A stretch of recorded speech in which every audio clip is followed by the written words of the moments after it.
Okay guys, we're going to go through supplements today. I talk about this a lot on my channel, but some people still get a little bit confused about when you should give these to your geckos and so on. And what's better, calcium with D3, calcium without. We're going to go through that today. So let's start with calcium. Now, a lot of shops may tell you get calcium with D3 because that pot will sort your gecko out altogether. It's got its vitamins in it, it's got its mineral in it or whatever. But this isn't true. This, unfortunately, is something that I wouldn't recommend. And I've actually read articles about this where they say use pure calcium. The problem is too much vitamins is not great for them, and they actually need more calcium than they need vitamins. Even so, I wouldn't just use this because they do actually need more vitamins, and that's provided, if you get what I mean. It's not just D3. So pure calcium is definitely the best thing to use. I use Komodo, and there are other brands out there you can use, but if you can get pure calcium, that's better. And the interesting thing is, this massive pot I got from Amazon, and this is actually cheaper than this little pot by Rapashi. If you can't find these in your local pet shop, then eBay it or Amazon it, or look at a reptile shop online. That's what I usually do, and I find that they're usually a lot cheaper and there's a lot more options out there. Calcium should always be provided in the tank. I use a little milk lid, and I have to put it in a holder for some of my geckos because they tend to bury it in the eco-earth, so I actually made this holder myself, and I did a tutorial how to make it if you want to see that. Some of my geckos, like Diego, will get this lid and turn it over and use it as a pillow. So there's a few things they do with the calcium, but it's definitely worth leaving it in the tank so they can get it if they need it.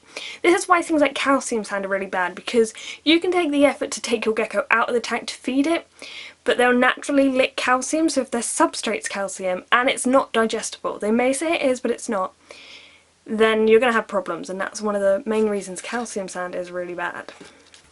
Now on to the vitamins and minerals. These are so important. So if you don't have the right balance of calcium and vitamins, your gecko will get metabolic bone disease. I've never had first-hand experience with this because I've always provided calcium and vitamins for my geckos, but I have a lot of messages from people whose geckos are actually suffering from it. And the really annoying thing that angers me is a lot of the time it's because shops told them they don't need it. And I have heard from people who have gone to, I think it's Petco or PetSmart, and an employee's walked off and said, no, I'm not telling you where the vitamins are for the lizards because leopard geckos don't need it. That stuff really angers me because these people then think they're doing the right thing, they get their gecko and they're wondering why its whole body is getting disfigured and then it can't eat. And a lot of geckos will either die, permanently get disfigured, or they will actually recover. But it's better to catch it quite early on to get a full recovery. So vitamins are incredibly important, though they shouldn't be given as much as calcium. So if you were feeding your geckos, and it's a baby and it needs to be fed every single day, I would say 5 days out of the week give it calcium, and maybe at the weekend multivitamins. When you're not feeding your gecko every day, like I don't because my geckos are adults, I'll do 2 or 3 feedings will be calcium, and the 4th feeding will be multivitamins. Or sometimes I'll do like 2 feedings calcium, 3rd feeding multivitamins. So if you get what I mean, that the calcium outweighs the multivitamins. Now I have Nutribol here and BF Farm. I know some of these aren't available in other countries, and I know in America you have something called Herptivite, and they do a multivitamin for reptiles and amphibians, so that's something to look out for. You may find that these are expensive, but that's what you got to do if you want a healthy gecko. If, for example, I paid £15 for a slightly bigger pot of this, and the expiry date's quite short, which really bugs me because you end up throwing a lot of it away. But I have to think about it. If I didn't provide my gecko with this, I didn't pay just £15, in the future I could have several £100s of vet bills. So it saves a lot of problems if you just provide them with their right supplements. So when someone says to me, I think my gecko has metabolic bone disease, I point them in the direction of the right supplements and calcium, and they go, oh, I don't have the money for that. That sort of bugs me because you don't have to be rich to own a leopard gecko. But I always find that if you're going to own a pet, you've accepted that responsibility, and so you have to provide for them. Maybe that's just me. I know a lot of people would also do that and go out and buy whatever they need, maybe borrow some money off their parents or a friend or something, but it's very important. Okay, some people have trouble getting their geckos to have things like the vitamin in particular.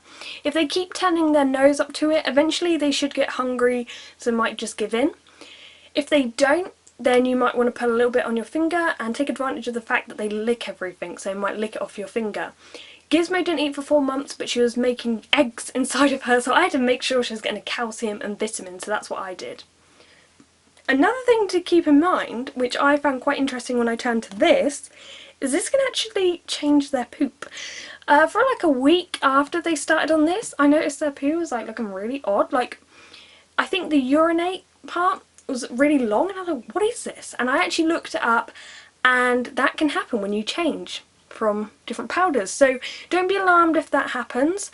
And also, one time Minnie was hunting and the cricket actually went into her calcium bowl, and as she bit it she got quite a mouthful of calcium.